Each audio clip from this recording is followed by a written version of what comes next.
하늘의 긍정적인 소망의 메시지를 전해드리려 하는 스티그마 미션 방송의 하늘 영성 가이드 김민자 줄리팍입니다. 여러분 오늘 행복하고 감사한 하루 되세요.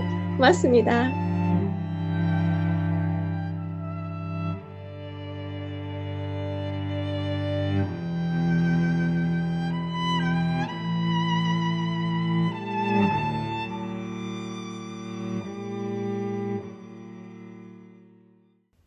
안녕하세요. 오늘은 제13과 부활하신 주님에 대해서 공부하시는 마가복음 제일 마지막 과가 되겠습니다. 6월 달에 제1과를 제작하기 시작해서 이제 4개월의 시간이 흐르고 제13과를 끝으로 오늘 여러분들을 뵙게 되었습니다. 살 거라면 하나님과 함께, 죽을 거라면 하나님을 위해라는 중요한 모토를 가슴에 담고 혼신의 힘을 다하여 열심히 달려온 마가복음 제13과 시간이 된 것입니다. 2024년도 제3기에 공부하고 계시는 이 마가복음의 저희 방송 내용물들은 단지 올해의 제3기의 교과 공부만을 위해서 제작한 것이 아니라 우리가 평생 살아가면서 수없이 다시 읽어야 하는 사복음서 그리고 이 마가복음을 여러분들이 홀로 읽으실 때 많은 시각적 자료가 총동원되고 또 여러 가지 보충할 수 있는 내용들을 담아서 제작한 저희 영상이 여러분들에게 좋은 보충 자료가 될 수 있도록 수시로 열어볼 수 있는 그런 방송물로 제작하였습니다. 따라서 여러분들이 스스로 마가복음을 개별적으로 읽으시는 타이밍이 됐을 때는 저희 방송의 이 특강 자료들을 시청하시는 것을 권해드리고 또 많이 잊어버릴 때 돼서 다시 열어보시면 새삼스러울 것입니다. 그러한 목적을 위해서 기도드리면서 제작한 방송입니다. 특별히 2024년도 이번 제3기를 방송을 진행하면서 많은 도움을 주시고 격려해 주신 분들께 감사드립니다. 한국연합회의 안실학교부 책임을 맡고 계신 조재명 목사님께서 이 원본들을 조금 일찍 받아볼 수 있도록 신속하게 도와주시고 늘 격려해 주신 것 감사드리고요. 또 한국의 엄보성 목사님과 또 미국의 이기성 목사님을 비롯해서 몇 분의 목사님들께서 끊임없는 기도와 격려로서 힘을 주신 것 감사드립니다. 그리고 한국과 미국에 계신 몇 분의 사랑을 많이 퍼부어 주시는 집사님들과 또 성경 교사, 교과 공부를 가르치시는 교사님들의 또 그 성원과 또 몇 분의 장로님들께서 열심히 시청하시면서 성원해 주신 것 깊이 감사드립니다. 또 목회자 사모님 되시는 분들께서 몇 분께서 뒤에서 조용히 응원해 주시고 위하여 기도해 주신 것도 깊이 감사드리고 있습니다. 그러면 이제 주님의 영광을 선포하는 주님의 부활을 우리가 증언해야 하는 아주 중요한 내용입니다. 제13과 이제 기쁜 마음으로 시작하도록 하겠습니다. 예수님의 삶과 죽음을 전후로 해서 몇십 년 사이에 이스라엘에서는 10여 차례의 특별한 메시아 운동이 일어났습니다. 그런데 대부분의 경우 그 메시아 운동의 리더가 처형을 당하였고 그렇게 되면 그 운동은 사라졌습니다. 그런데 이 10여 개의 운동 중에서 리더가 죽은 뒤에도 끝나지 않은 메시아 운동이 하나 있습니다. 특히 이 메시아 운동 중에서 기독교의 주인이신 그리스도께서 죽으신 후에 어떤 일이 있었기에 다른 메시아 운동과는 달리 주인공이 죽음을 맞이했는데도 이 메시아 운동이 전 세계적으로 확산되고 전 세계적으로 급히 퍼져나갔을까요? 그러면 이제 마가복음 15장 끝부분으로 오늘 13과를 시작하도록 하겠습니다.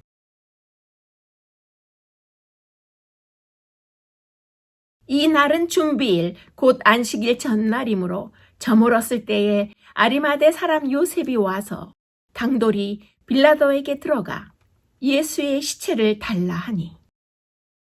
아리마대 요셉은 비록 바리새인이었지만 예수님을 제 시간에 제 때에 장사 지내고 싶어서 과감히 빌라도를 찾아가 예수님의 시체를 요구했던 장면입니다. 그러면 바로 이어서 44절로 가보시겠습니다. 빌라도는 예수께서 벌써 죽었을까 하고 이상히 여겨 백부장을 불러 죽은 지가 오래냐 묻고 백부장에게 알아본 후에 요셉에게 시체를 내주는지라. 요셉이 세마포를 사서 예수를 내려다가 그것으로 싸서 바위 속에 판 무덤에 넣어두고 돌을 굴려 무덤 문에 놓음에 막달라 마리아와 요새의 어머니 마리아가 예수 둔 곳을 보더라. 마가가 예수님의 장례 과정을 기록한 부분이 매우 중요합니다. 그 부분을 보면 예수님이 정말로 돌아가셨다는 사실을 알 수 있는데요. 여기에서 아리마대 요셉은 예수님의 시체를 싸서 무덤에 안치시킨 주인공입니다. 따라서 아리마대 요셉, 그는 예수님의 죽음에 관한 확실한 증인 중에 한 명인 것입니다. 처형된 목숨의 죽음에 관한 전문가였던 로마 백부장은 이 문제에 관한 법적 권한을 가진 사람으로서 빌라도 앞에서 예수님의 죽음을 생생하게 증언했습니다. 마지막으로 마가는 예수님의 죽음의 장사에 관한 증인으로 두 여인을 언급하고 있는데요. 따라서 여러 명의 전문가와 증인들이 마가복음 15장 44절에서 47절까지 등장해서 예수님이 실제로 돌아가셨다는 사실을 마가가 증명하고 있는 것입니다. 그러면 바로 또 이어서 마가복음 16장 1절 시작 부분을 함께 보시겠습니다. 안식일이 지남에 막달라 마리아와 야고보의 어머니 마리아와 또 살로메가 가서 예수께 바르기 위하여 향품을 사다 두었다가 안식 후 첫날 매우 일찍이 해 돋을 때에 그 무덤으로 가며 서로 말하되 누가 우리를 위하여 무덤 문에서 돌을 굴려주리여 하더니. 이상하지 않습니까? 마가는 불과 몇 구절 사이에 똑같은 여자들의 이름을 나열하고 있어요. 즉 막달라 마리아, 야고보와 요새 어머니 마리아, 살로메를 3번이나 언급하고 있는 것입니다. 그런데 성경학자 리처드 보캄은 마가가 마가복음에서 전설이 아닌 역사적 사실을 기록하고 있다는 그 사실을 강조하기 위해서 이렇게 3 여인의 증인이 되는 그 이름들을 3번이나 기록했다고 강조하고 있습니다. 마가가 여자들의 이름을 반복해서 언급한 것은 그들이 확실한 증인이라는 뜻입니다. 그 여자들은 이 구절이 기록될 그 당시 살아있었던 게 분명하죠. 그렇지 않으면 마가가 굳이 그들의 이름을 여러 번 언급했을 리가 없는 것입니다. 그런데 마가는 이 여인들의 이름을 포함시킴으로써 내 이야기가 진짜인지 의심스럽다면 이 3 여인을 찾아가 물어보라. 이 여인들이 아직 살아있으니 내 모든 말을 확인해 줄 것이다. 이 여인들은 예수님의 장례를 마무리하기 위해 향품을 갖고 무덤으로 가는 중이었다라고 외치고 싶었던 것입니다. 그러면 계속해서 마가복음 16장의 흥미로운 장면을 함께 보시겠습니다. 눈을 들어 본즉 벌써 돌이 굴려져 있는데 그 돌이 심히 크더라. 무덤에 들어가서 흰 옷을 입은 한 청년이 우편에 앉은 것을 보고 놀라매 청년이 이르되 놀라지 말라. 그가 살아나셨고 여기 계시지 아니하니라. 보라, 그를 두었던 곳이니라. 전에 너희에게 말씀하신 대로 너희가 거기서 배우리라 하라 하는지라. 그가 살아나셨고 여기 계시지 아니하니라 이 말을 듣고 이 여인들이 어떤 기분이었을지 상상이 가는가요? 이 여인들은 예수님의 시체를 보러 왔습니다. 그런데 시체는 없고 대신 예수님이 살아나셨고 여기 계시지 아니하니라라는 소식을 들었던 것입니다. 그런데 이 여인들은 너무 놀라지는 말았어야 했습니다. 마가복음을 보면 예수님께서 제3일에 다시 살아날 것이라고 누차 말씀하셨기 때문입니다. 예수님은 마가복음 8장과 9장과 10장에서 그렇게 말씀하셨습니다. 원래 마가의 글은 요점만 간결하게 전달하는 간단 명료한 효율성의 미를 보여지는 그런 복음서인데요. 그런 마가가 똑같은 내용을 3번이나 8장과 9장과 10장에서 기록했다면 예수님은 아마 그것보다 훨씬 더 많이 반복해서 예수님의 부활을 말씀하신 것입니다. 내가 죽었다가 제3일에 살아날 것이란다. 내가 죽었다가 제3일에 살아날 것이야. 내가 죽었다가 제3일이 되면 살아날 것이란다. 이렇게 말씀하시면서 강조하셨던 것을 생각해 볼 수 있습니다. 그런데 막상 예수님이 돌아가신 지 제3일째 되는 날 예수님의 무덤가에 남자 제자들은 단 한 명도 없었습니다. 부활을 기대한 사람은 아무도 없었던 것입니다. 여자 제자들도 기껏해야 죽은 시체의 장례 관례대로 육신의 발을 비싼 향품만 가지고 왔을 뿐입니다.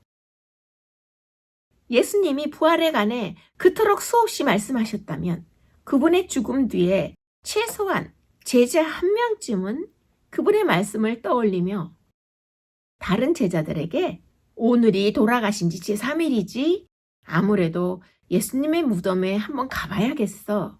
믿져야 본전 아니야? 라고 말해야 좀 더 현실감이 있지 않은가요?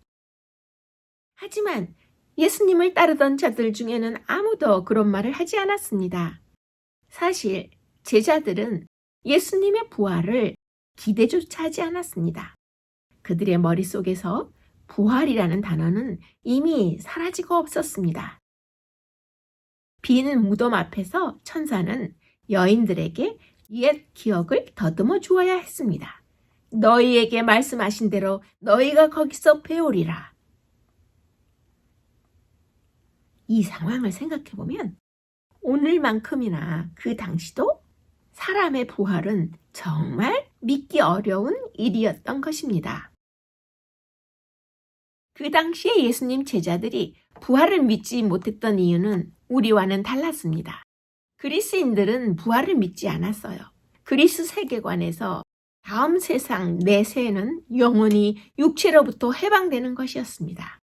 그래서 그리스인들에게, 헬라인들에게는 부활은 있을 수 없는 일이었습니다. 유대인들의 경우에도 적지 않은 사람들이 온 세상이 회복될 때 나타날 만인의 부활은 믿었지만 개인의 부활이라는 개념은 아예 없었습니다. 2000년 전에 그때나 지금이나 사람의 부활은 믿기 힘든 추상적인 개념이었던 것입니다.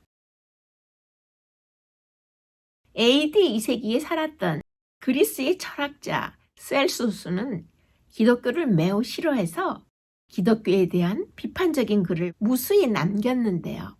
그 중에서 그가 가장 자신 있게 내놓은 비판은 예수님의 부활이 여자들의 증언을 근거로 하기 때문에 하찮은 여자들의 말로서는 증명할 수 없기에 기독교가 허구일 수밖에 없다는 그런 내용이었습니다. 그런데 셀수스의 이런 주장은 처음에는 꽤 설득력을 얻었어요. 고대 사회에서는 여성을 천시했기 때문에 당연히 여자들의 증언을 별로 신뢰하지 않았기 때문입니다. 하지만 오히려 그 점 때문에 성경이 믿을 만한 것이 되었는데요. 마가를 비롯한 그리스도인들이 예수 운동을 띄우기 위해 예수님의 부활을 거짓으로 꾸민 이야기라면 여자들을 빈 무덤의 첫 번째 증인으로 내세우지 말았어야 했던 것입니다. 따라서 지금 이 이야기에 여자 증인들이 등장하는 것은 그들이 정말로 직접 본 증인이었기 때문이라고 생각할 수밖에 없는 것입니다. 정말로 무덤 앞에 돌이 굴려져 있었고 무덤이 비어 있었고 천사가 예수님의 부활을 선포했던 것을 오히려 이 여인들이 증명하는 것입니다. 그 당시 여성이 부활을 제일 먼저 증거한 것은 매우 부자연스러운 일임을 생각해 봐도 그들의 낮은 인식 속의 여성들을 증인으로 내세우지 않았을 것이기에 예수님의 부활은 꾸며진 이야기가 될 수 없었던 것을 역사적으로 알 수 있습니다. 179페이지의 첫째 소재의 적용과 묵상의 질문을 보면 베드로는 예수님의 부활에 대해서 강력한 확신을 가졌는데 그러면 우리는 어떻게 해서 예수님의 부활에 대해서 베드로처럼 확신을 가질 수 있을까요? 묻고 있습니다. 함께 생각해 보도록 하겠습니다. 내 손과 발을 보고 나인 줄을 알라. 또 나를 만져보라. 영은 살과 뼈가 없으되 너희 보는 바와 같이 나는 있느니라. 부활하신 예수님은 어떤 모습이었을까요? 부활하신 예수님의 몸은 살과 뼈로 이루어져 있었습니다. 예수님은 유령이 아니셨습니다. 제자들은 즉시 그분을 알아보고 만질 수 있었습니다. 그리고 예수님은 제자들과 직접 이야기를 나누셨던 것입니다. 그 후에 500여 형제에게 일시에 보이셨나니 그 중에 지금까지 태반이나 살아있고 그런데 제자들만 예수님을 보고 만진 것이 아니었습니다. 사도 바울은 부활하신 예수님을 직접 봤다는 사람들을 길게 나열한 뒤에 그 중에 지금까지 대다수는 살아있고 라고 지금 보시는 고린도전서 15장 6절에 말하고 있는 것입니다. 저희에게 확실한 많은 증거로 친히 사심을 나타내사 40일 동안 저희에게 보이시며 하나님 나라의 일을 말씀하시니라. 예수님이 출현하신 사건이 총 7차례나 나타나는데요. 사도행전 1장 3절은 예수님께서 40일 동안 수많은 사람에게 지속적으로 나타나셨다고 말합니다. 사도 바울의 기록을 보면 부활하신 예수님은 5차례에 걸쳐서 나타나셨는데 500명이 한 곳에서 예수님을 보기도 했다고 했습니다. 부활하신 예수님의 모습을 40일 동안 지켜본 사람들의 숫자와 예수님이 보이신 횟수로 볼 때에 그 모든 사람들이 환각으로 잘못 보았다고 말하기는 매우 힘든 것입니다. 부활은 하나님이 모두가 볼 수 있도록 역사의 지면에 인류의 죄의 형기 마침이라고 지근을 찍으신 사건입니다. 사도 바울은 500명의 증인 중에 아무에게나 찾아가 물어보라고 자신 있게 말하고 있습니다. 거짓이었다면 그 500명 중에 입이 근질근질해서 비밀을 무덤까지 가져가지 않은 사람이 최소한 한 명쯤은 나와야 정상이었을 것입니다. 그리고 겁쟁이 제자들이 신앙의 리더로 변화되었다는 점도 설명하기 힘든 부분입니다. 예수님의 제자들 대부분은 희생적인 삶을 살았고 예수님의 생생한 부활을 직접 보았던 부활을 전하다가 자신들의 소중한 목숨을 모두 잃었던 것입니다. 예수 그리스도의 죽은 자 가운데서 부활하심으로 우리를 산 소망에 있게 하시며 베드로가 부활하신 예수님을 직접 만지고 뵐 수 없었다면 지금 보시는 베드로전서 1장에서 산소망 대신 예수님의 부활을 이렇게 언급할 수 없었을 것입니다. 또한 베드로가 정말 그렇게 말하지 않았는데도 사도 바울이 베드로가 부활하신 예수님을 봤다고 말했다라고 말했을 가능성은 제로인 것입니다. 예수님은 생전에 누누이 말씀하셨던 대로 부활하셨습니다. 예수님은 우리의 죄의 형벌을 받기 위해 이 땅에 오셨고 우리의 죄는 그야말로 무한한 무기징역감이었지만 부활하신 예수님이 자유롭게 걸어 나오셨으니 우리 모두의 죄값이 완전히 영원히 치러진 것이 분명한 것입니다. 예수님의 부활이 사실인 이유 3가지를 생각해 볼 수 있는데요. 첫째는 예수님의 빈 무덤이고 두 번째는 무소한 증인의 증언들입니다. 그리고 예수님 부활이 사실인 이유 그 3번째는 순교당하는 믿음까지 소유할 수 있었던 제자들의 변화된 모습입니다. 직접 눈으로 보았기 때문에 그것을 전하기 위해서 그들은 순교당할 수 있었던 것입니다. 예수님의 빈 무덤, 그리고 무수한 증인의 예수님의 부활에 관련된 증언들, 그리고 제자들의 놀라운 변화, 이 3가지 사실로 미루어 볼 때 예수님의 부활이 사실일 수밖에 없다는 것을 우리가 확신할 수 있는 것입니다.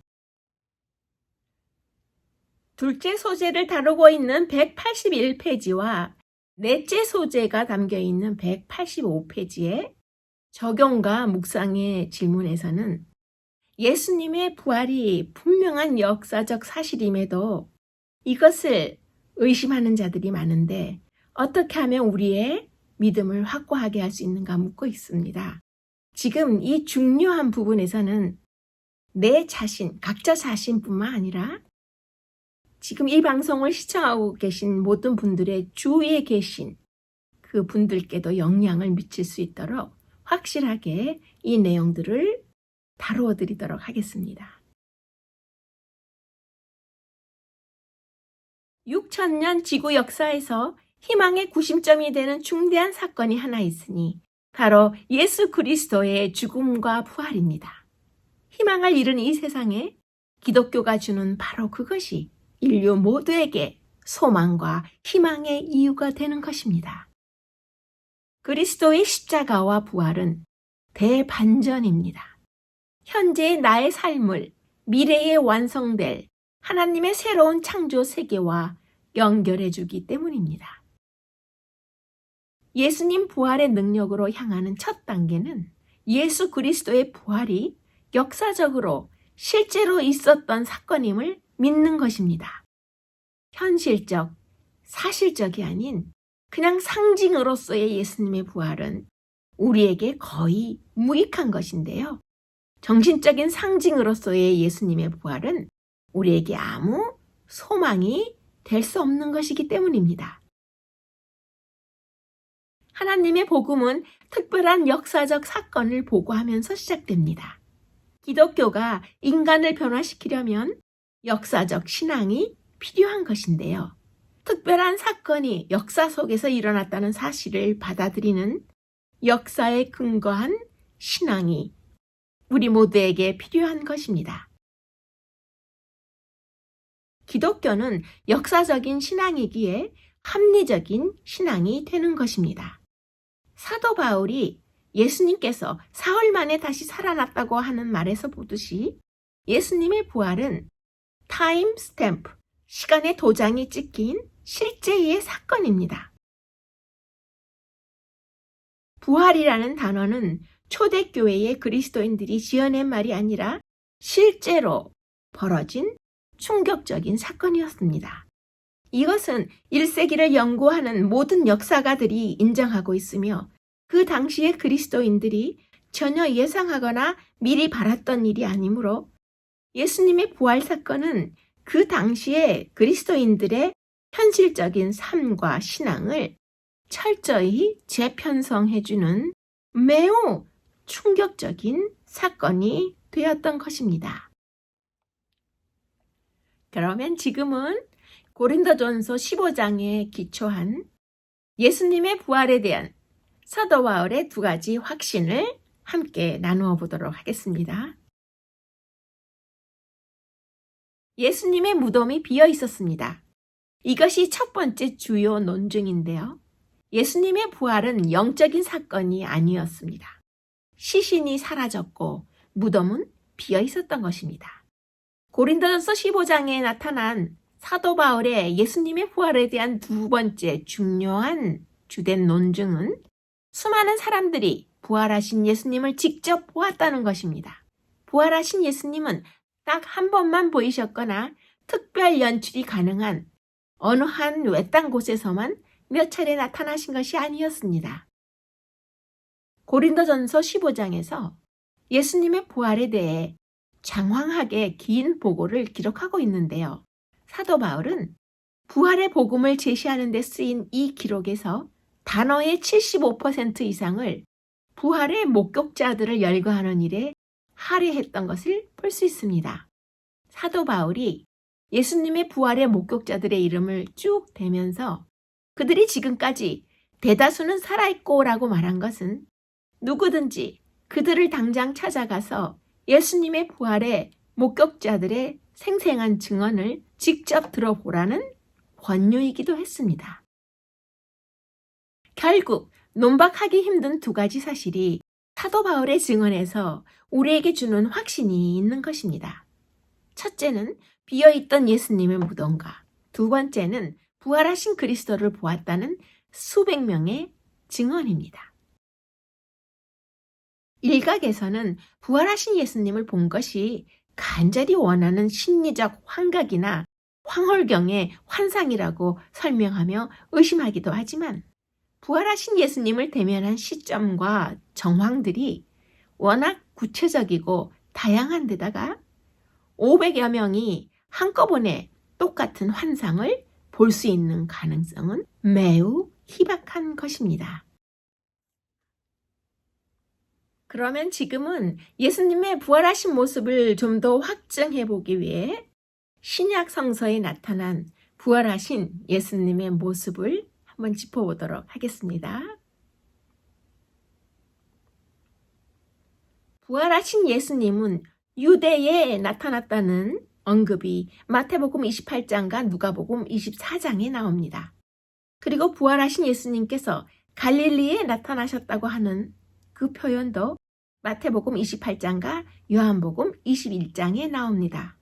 부활하신 예수님께서 성읍에 나타나시고 시골에 나타나시고 실내에 나타나셨다는 말이 누가복음 24장에 나오고 있고 부활하신 예수님께서 실외에 나타나셨다는 표현이 마태복음 28장과 누가복음 24장, 요한복음 21장에 나옵니다.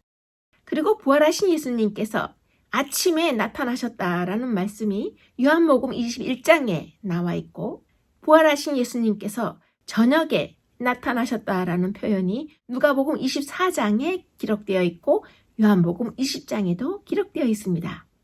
부활하신 예수님께서 예고하신 대로 나타나셨다라는 표현이 마태복음 28장에 있고 부활하신 예수님께서 예고 없이 나타나셨다라는 표현도 마태복음 28장과 누가복음 24장 그리고 요한복음 21장에 나오는 것입니다. 부활하신 예수님께서 가까이에 나타나셨다라는 표현이 마태복음 28장과 누가복음 24장, 요한복음 21장에 나오고 부활하신 예수님께서 멀리에 보이셨다는 표현이 요한복음 21장에 나오며 부활하신 예수님이 산 위에 보이셨다라는 기록이 마태복음 28장에 나오고 부활하신 예수께서 호숫가에 나타나셨다는 기록이 요한복음 21장에 나오며 부활하신 예수님께서 여러 남자에게 보이셨다라는 기록이 요한복음 21장과 고린도전서 15장에 나타나는 것입니다.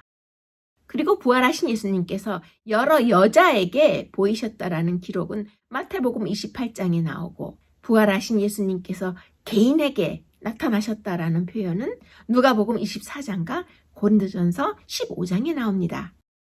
그리고 부활하신 예수님께서 500여 명의 단체의 형제들에게 나타나셨다는 것이 고린도전서 15장에 기록되어 있으며 앉으신 모습이, 그리고 부활하신 예수님이 서신 채로 나타나신 것이 요한복음 21장, 부활하신 예수님께서 걸으시며 라는 기록이 누가복음 24장과 요한복음 21장에 나오고, 부활하신 예수님께서 직접 음식을 드시며 라는 표현은 누가복음 24장과 요한복음 21장에 나오며, 부활하신 예수님께서 늘 말씀하셨다는 내용이 마태복음 28장과 누가복음 24장에 나타나 있는 것입니다. 예수님께서 부활하신 후에 대화까지 나눈 명백한 근접 대면이 이토록 많았던 것입니다. 다수의 개인이 죽은 자 가운데서 다시 살아나신 예수님을 실제로 보았고 실제로 전하지 않고서야 어떻게 복음서와 초대 기독교 서신에 기록된 이토록 수많은 나타나심을 정확하게 볼 수 있을지 우리가 상상하기 힘든 것입니다. 지금 보신 예수님의 부활하셔서 나타나신 모습들이 이렇게 신약 성서에 여러 번 많이 기록되어 있는 것을 볼 수 있는데요. 예언의 신 시대의 소망 86장에도 지금 여러분들이 보셨던 그 내용을 그대로 증언하는 내용들이 실려 있는 것을 우리가 알 수 있습니다.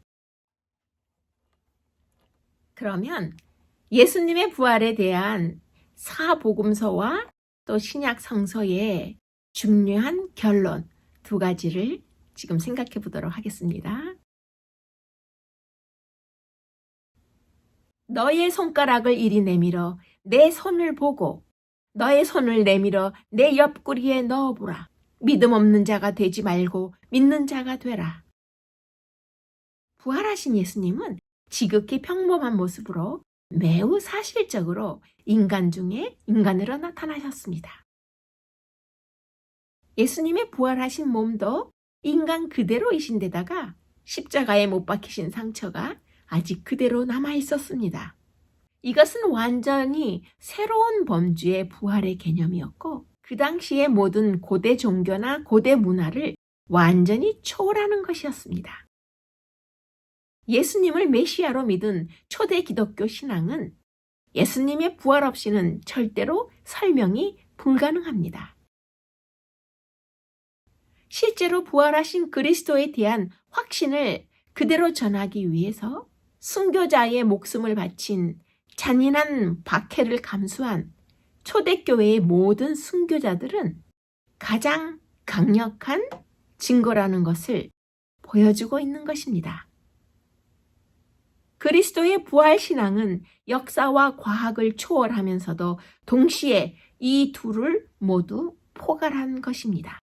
부활신앙은 역사와 과학 양쪽 모두의 세계관을 통째로 뒤흔든 우주적인 사건에 기초한 것입니다. 인격적인 부활신앙을 시작하십시오. 예수 그리스도의 부활은 성경 전체를 이해하는 열쇠이며 그리스도인의 삶을 유지하는 원리입니다.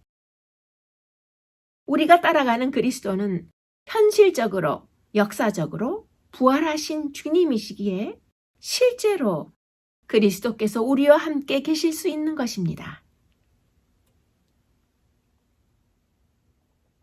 세 번째 소재를 다루고 있는 183페이지에 중요한 적용과 묵상의 주제가 나오는데요. 부활의 이 복음을 전 세계에 선포하는 일에 공공연히 말해야 하며 절대로 침묵하지 말아야 할 이유가 무엇인가요? 묻고 있습니다.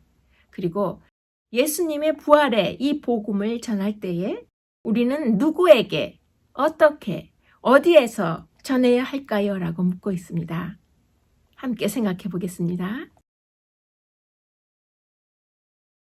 주님께서 내게 베푸신 일들을 이야기하지 않고 침묵하는 비겁함을 용서하소서. 제 자신이 그리스도인임을 공개적으로 드러내지 못하게 만드는 자기 중심적이고 무기력하며 비관적인 저의 마음가짐을 용서하소서.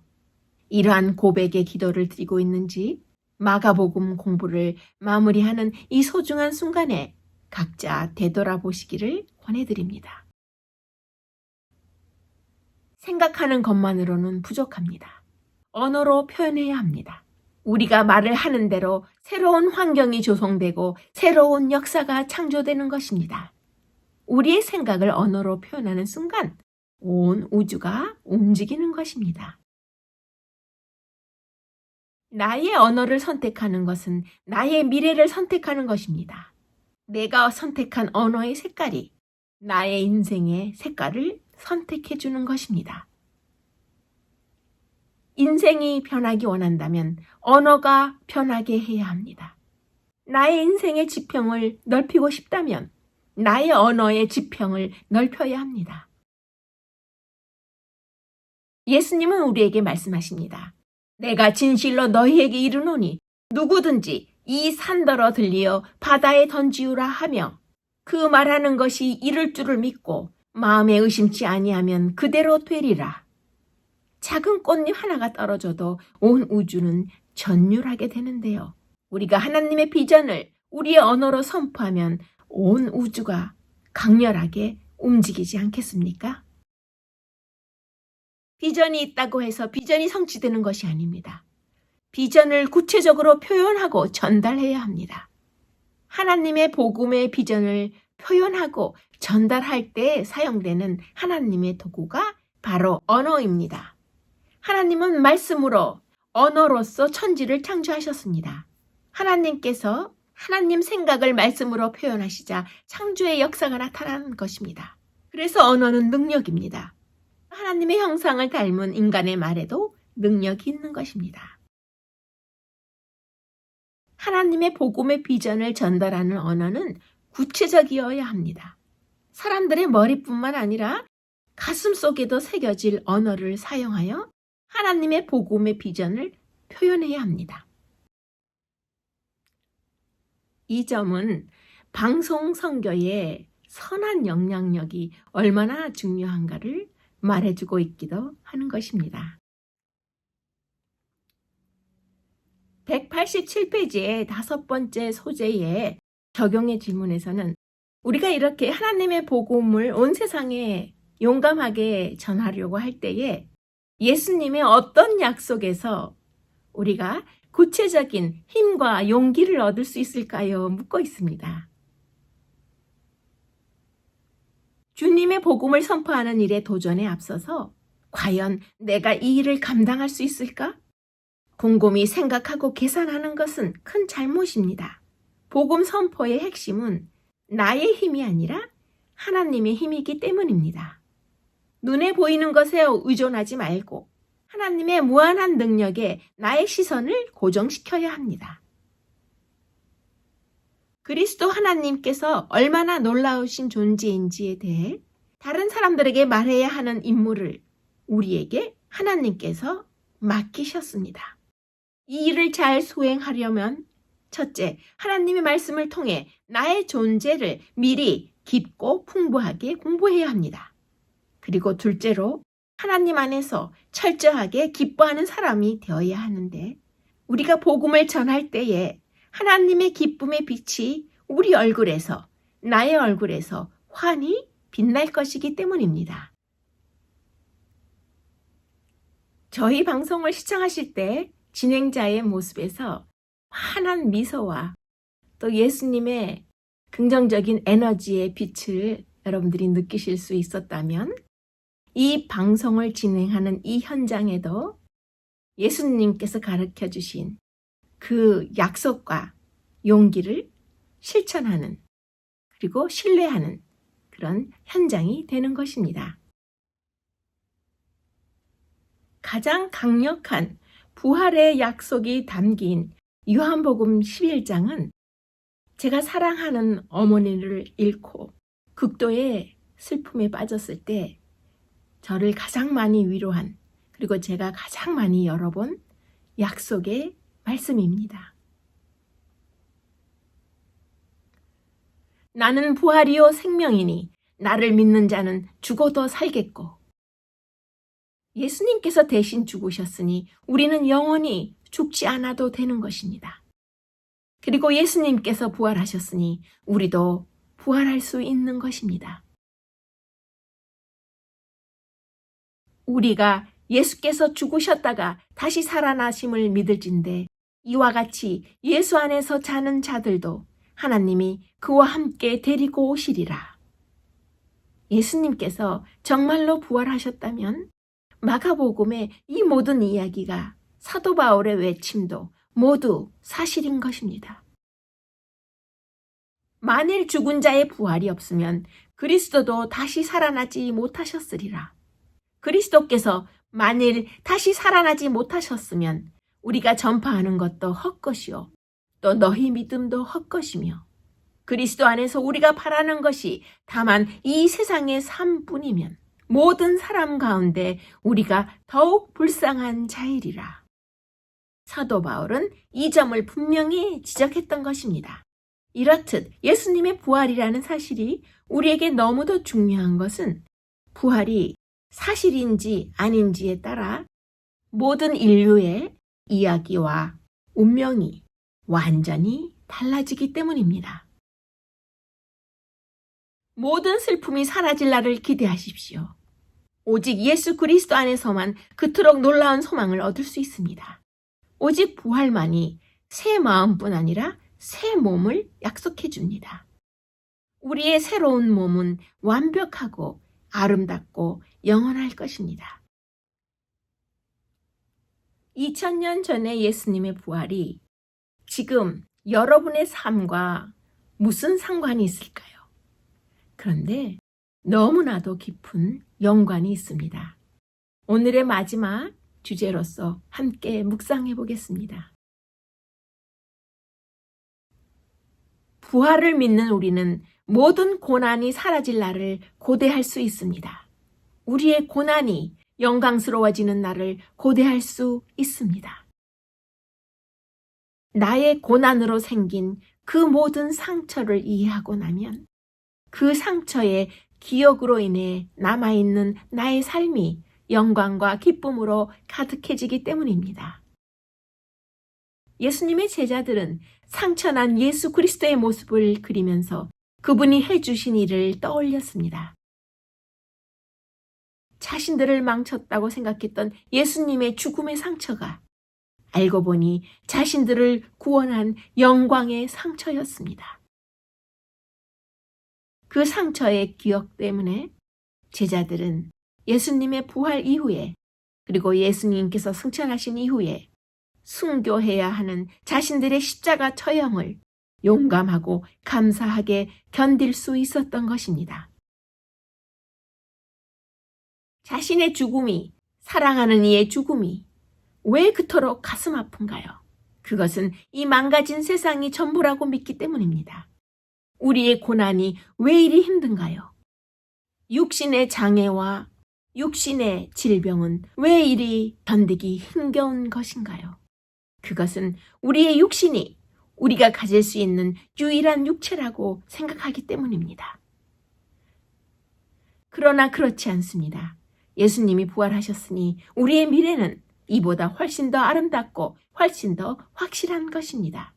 그러한 미래를 진심으로 믿는다면 현재의 나의 삶은 이 땅에서도 완전히 변할 수밖에 없을 것입니다. 하나님께서 세상 만사를 바로 잡으실 날, 모든 슬픔이 사라질 날, 우리의 상처도 영광스러워질 것입니다. 최악이라고 생각했던 내 자신만의 고달프고 외로웠던 고난들이 오히려 영원한 기쁨을 더해줄 것입니다. 영광의 기쁨이 우리가 겪은 모든 상처보다 훨씬 더 커질 것입니다.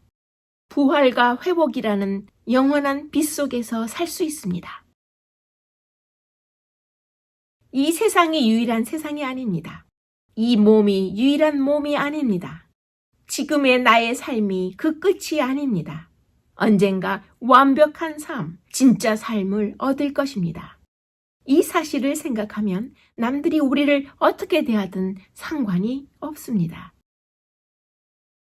하나님 나라는 피조 세계의 모든 관계가 온전히 치유되는 곳입니다. 하나님과 자연, 그리고 서로 간에 또한 우리 자신과 화해하게 되는 곳이 바로 하나님 나라입니다. 부활을 사실로 믿는가요? 예수님께서 내 자신을 구원하기 위해 돌아가셨다고 믿습니까? 예수님이 나의 영원한 궤도를 하나님의 품 쪽으로 바꿔주셨다고 믿습니까? 하나님께서 예수님의 놀라운 십자가 은혜를 통해 내 자신을 받아주셨다고 믿고 있습니까? 이 모든 사실을 확실하게 내 자신이 믿을 수 있다면 우리는 이미 하나님 나라의 확실한 구성원이요 가족이 된 것입니다. 부활하신 그리스도와 우리가 믿음으로 연합할 때 우주를 재창조할 만큼의 강력한 미래의 능력이 우리 안에 현재, 지금 들어오는 것입니다. 예수님의 부활은 현재의 미래를 가져와 들여놓을 뿐 아니라 이미 이 땅에도 천국을 가져오는 것입니다. 모든 인간을 하나님의 영광에 재결합시켜주기 때문입니다. 현재 나의 육안으로 지금 예수님을 볼 수 없다 해도 나의 삶을 변화시키는 부활신앙에 다가갈 수 있습니다. 부활하신 예수님은 적극적으로 지금 나를 찾으십니다. 나의 바로 곁에 부활하신 그리스도께서 매 순간 동행하고 계심을 볼 수만 있다면 우리 모두 매우 크게 놀랄 것입니다. 예수님의 부활을 나의 세계관, 나의 세상 살아가는 방식으로 삼으면 내 삶의 고난과 역경을 바라보는 내 자신의 시각이 달라질 것입니다. 지금 힘든 것들이 최고의 것들로 이어짐의 약속을 믿을 수 있기 때문이며 슬픔과 약함이 기쁨과 능력으로 이어짐을 바라볼 수 있기 때문입니다. 결국 자기 자신에게 하나님의 은혜가 필요함을 깨닫지 않는 한 우리는 결코 예수 그리스도의 부활을 받아들일 수 없는 것입니다. 그리스도의 부활, 우리가 맡게 될 부활의 복음이라는 최고의 선물 앞에서도 철저히 자신의 결핍을 인정해야 합니다. 내 자신의 삶의 통제권을 기꺼이 내려놓는 겸손의 믿음은 하나님의 도움 없이는 불가능하기 때문입니다. 예수님의 부활을 받아들일 수 있으려면 그 부활을 나의 이성과 머리로 이해할 뿐만 아니라 나의 자아상에도 나의 마음의 헌신에도 적용해야만 온전히 믿게 될 것입니다. 오늘 13과에서 들으신 대로 이토록 많은 차고 넘치는 예수 그리스도의 부활을 믿음으로 신뢰할 수 있다면 우리는 실제적이고 역사적인 그리스도의 죽음과 부활을 경건하게 묵상할 수 있을 것입니다. 예수님의 부활에 대한 사도 바울의 확증 그 두 가지를 잊지 말아야 합니다. 예수 그리스도의 빈 무덤과 부활하신 그리스도를 보았다는 수백 명을 우리가 생각할 수 있습니다.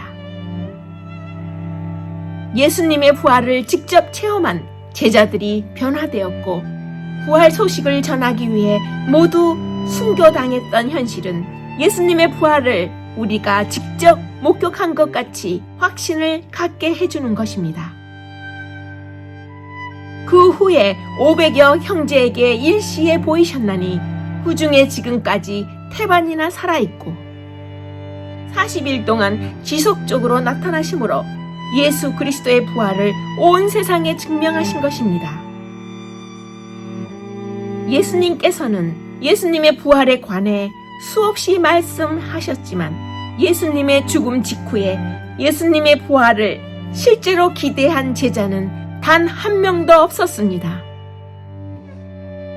인간의 몸 그대로 십자가 상처가 있는 그대로 나타나셨다는 것과 예수님을 메시아로 믿은 초대 기독교 신앙은 그리스도의 부활 없이는 설명이 불가능하다는 것입니다.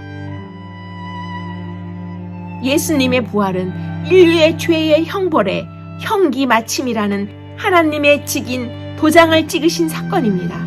인류의 죄의 형기가 맞춰진 것을 온 우주가 볼 수 있도록 하나님께서 직접 선명하게 도장을 찍으신 사건인 것입니다. 그리스도의 부활신앙은 역사와 과학을 초월하면서도 동시에 정확하게 포용하는 신앙입니다. 나는 부활이요 생명이니 나를 믿는 자는 죽어도 살겠고, 예수께서 대신 죽으셨으니 우리는 영원히 살 것입니다. 예수께서 부활하셨으니 우리도 부활할 것입니다. 복음을 선포하는 여러분의 언어의 날개를 힘껏 펼치십시오. 구원의 복음을 전하는 언어가 나의 인생의 크기를 결정하고 나의 비전을 현실화한다는 것을 기억해야 합니다. 부활의 복음을 선포할 때 언어의 능력을 확신하면서 분명한 언어를 사용하십시오. 복음의 미래의 비전을 현재형으로 표현하십시오. 상상력을 총동원하여 하나님의 비전이 마치 현실로 나타난 것처럼 생각해야 합니다. 모든 슬픔이 사라질 날을 기대하십시오. 우리의 고난의 상처가 영광스러워질 것입니다. 그때가 되면 세상 만사가 하나님에 의해 바로 잡혀질 것입니다. 그리스도의 부활의 복음의 비전과 함께 새 하늘을 나르십시오. 머지않아 하나님의 복음의 비전이 여러분을 통해 성취되는 것을 직접 보게 될 것입니다.